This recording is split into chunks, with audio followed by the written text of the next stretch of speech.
नाती जीवनातली जपली पाहिजे।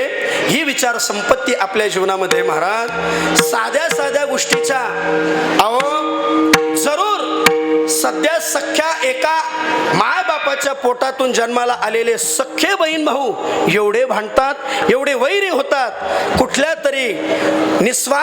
तरी स्वार्थापोटी रक्ताची नाती मात्र आपण तोडून टाकतो। या विचारातून आपल्या जीवनामध्ये काय रिटर्न्स मिळणार आहे? जरूर कर्तव्य विसरणाऱ्या माणसाला कर्तव्याची जाणीव करून द्यावी।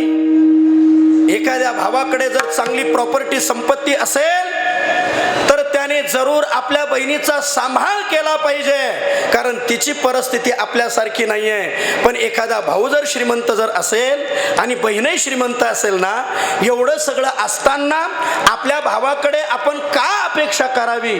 अशा साध्या साध्या विचारांमधून एक मानसिकता जीवनामध्ये जर जोपासली तर जीवनामध्ये भांडणं होणार नाही। या प्रॅक्टिकली विचारांची गरज आहे।